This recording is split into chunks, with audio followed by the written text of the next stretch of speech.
channel. So as you can see, we've got some new lighting. I'm super happy about it. If you haven't seen it already, go check out my video about this amazing ring light that I have that I got for Christmas. I did an unboxing video and now you guys get to see it in action, which is pretty awesome. It's my first video recording with it, so I'm pretty happy. So today we're going to be talking about why people just don't end up going with their goals, or like don't achieve their goals, and the issues that they have with top 7 reasons, for me at least, top 7 reasons I've seen why people don't achieve their goals. So let's get started. So these are in no particular order. I just, I did a little bit of research. I kind of soul searched within myself, like, well, why have certain goals not happened for me, or didn't happen for me, or didn't happen when I want them to? So the first one, a lot of people set goals that you can't measure, like with the whole New Year's resolution, a lot of people be like, oh, this year I'm gonna be happy, or this year I'm gonna be successful. Like, you can't measure that. That's not a good goal. If you stay tuned for the rest of the video, then you'll see 3 ways that I think you can improve your goal setting habits. So stay tuned, babes. The second one is that a lot of people's goals have to do with somebody else, or depending on somebody else's actions. Like, I know this one girl's like, oh, this year I'm getting married. Like, I want him to pop the question. And I'm like, sis, that's not a real goal. Like, that's not a goal. Like, you wanting him to ask you to marry you is not a goal. He needs to be happy. We're not even going to go too far into a lot of these. I'm gonna just, I don't want to make this video too long for y'all, so we gonna keep it moving.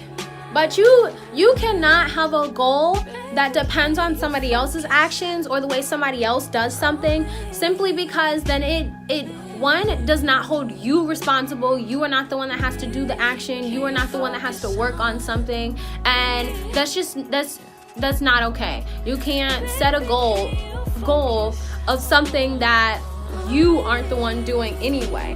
So you got to be able to set goals that are actually to do with you, and what your actions are causing, and what new actions you need to take, or what old actions you need to stop doing. So get it together, sis. Don't worry about him. If he popping a question, congrats. But look, that's not up to you, okay?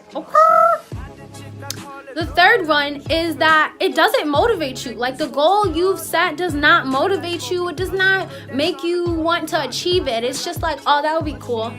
Like, for some people, there's a goal of wanting to keep a plant alive. That doesn't do anything for them. So then they're disappointed in themselves when they no longer care about that goal. They're like, oh, dang, well, I can't even keep a plant alive. Well, you don't care about plants. So the fourth problem a lot of people have with their goals is the commitment level it takes. A lot of people start working on a goal, or start trying to work on a habit to form, just to stop. And it's just unfortunate. It's a waste of time. It's a waste of energy. You could have used that same time and energy towards a goal that you are actually committed to, you actually want to pursue, you actually want to see yourself achieve it. Like, I should be excited about doing what I do. And if I'm not, why am I doing it? You can focus on a number of smaller goals if you are committed to them. Like, I wouldn't say go more than maybe 2 goals at a time, because I try to just give my all into those goals, because if not, your time management is going to be off, and you're going to just spread yourself way too thin. But that's another point. We'll come back to that. The 5th reason is pretty self-explanatory, but it's that it's unrealistic. Like, set something that's realistic for you. A lot of people want more followers on, Instagram, Twitter, Facebook, I guess. I don't know. You still on Facebook? And they'll be like, oh, well, I want 5 million followers by like next week. But they have 300 right now. Number 6 goes back to number 4, and spreading yourself too thin. Do not try to do a goal that is just way out of reach when you already have a lot on your plate right now. Like, give yourself time. You got time, girl. But people try to spread themselves too thin and they can't focus on one task at a time or those 2 tasks at a time. Like I said, I try to do just 2 at a time just to make sure it is achievable and it is something that I can actually focus on and I can give my full wholehearted energy to. For our models out there, hey sus, let's say your goal is to do 300 shoots this year. Cool. But that is going to be really, really hard to try to even schedule. That's going to be difficult to schedule if you're also working a job and going to school and trying to have a social life and then want time to yourself and want to relax and take a bubble bath. Last but not least, number 7 is that people focus on the negative too much. They will start with this amazing goal and then be like, oh, well, I'm afraid of this and I don't have the skills to do this and this and this and this and this and this and this and this and this. Like, don't focus so much on the bad things. And even if you want to take a little time to, like, you know, pick up a little bad thing or whatever, also look at what you can do with that energy. Let that motivate you to do a lot better than what you were doing. That's how I work. Like, I am in the process of looking for a cosmetology school to start going to really get this process started. Like,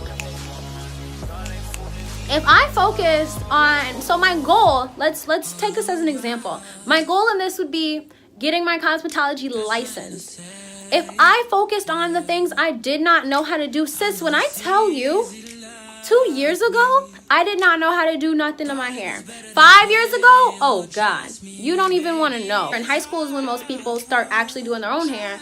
I didn't have to do much to my hair because I had locks. I'd get up, shake them, put them to the side, and I'd be good. Like, so the fact that I've now had to start, 1, learning how to do my own hair, 2, trying to do my little sister hair, and then 3, trying to do new things with my hair. Like, I could do my hair, I could do a nice little twist out, but now I'm wearing wigs and I'm trying to do, you know, braids. I'm trying to get used to doing a lot other things with my hair. So if I focused on all the negative and all this stuff that I couldn't do or I was afraid to do or I didn't want nobody judging me or blah, blah, blah, I would not be here in front of you. I could have stopped a while ago trying to do my goal.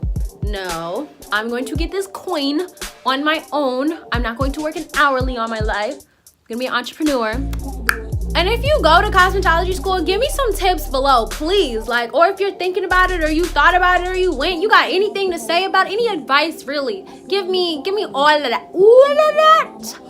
We're gonna talk just briefly a little bit, just a teensy bitchy bit.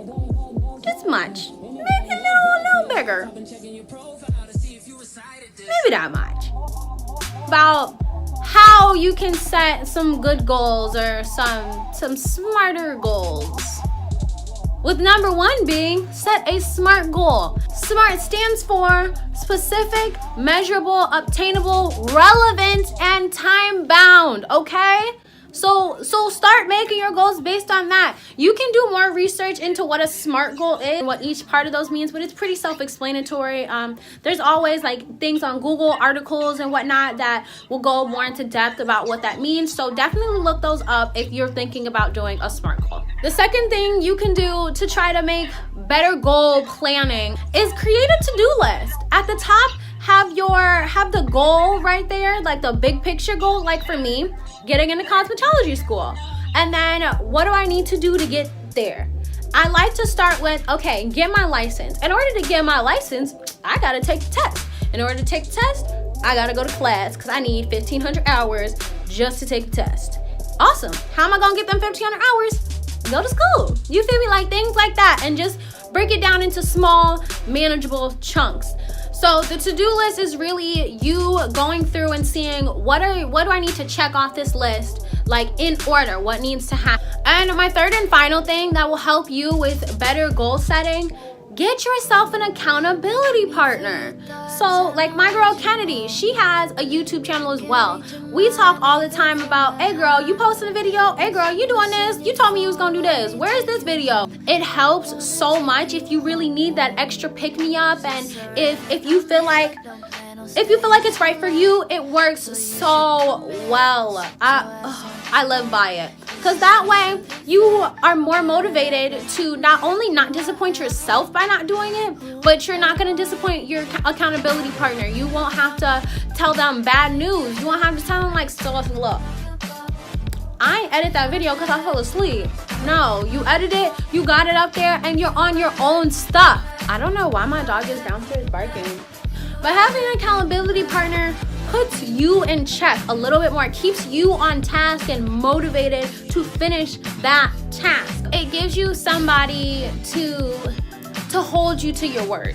And it gives you somebody to talk to your goal about, like someone specific is there to talk about your goal. Like, I know a lot of people don't want to hear about your diet at all. We don't care if you're over there eating rabbit food. I'm going to have this burger and put a little bit of extra barbecue sauce on it. But if you have a workout partner or a diet buddy, then you can talk to them about it, right? So same thing with your goals. So that is all I have for you guys today. I hope you can make better goals, New Year's resolutions, whatever you want to call it, and just do better in life. So it's like take little snippets. Whatever works for you works for you. Let me know what works for you. Tell me. I want to know. And if you need an accountability partner, stay to the end of this video and you'll see my social media and I can help. Like, message me and be like, girl, this is what I'm working on. Can we just like, you know, yes, girl, we can. Or yes, sir, we can. You know, we can do this. We can do this together. So make sure you like, comment, share, and subscribe, of course. And watch another one of my videos because you're going to have fun. And I'm funny sometimes. Well, thank you guys for tuning in, and I will see you next time. Bye, babes.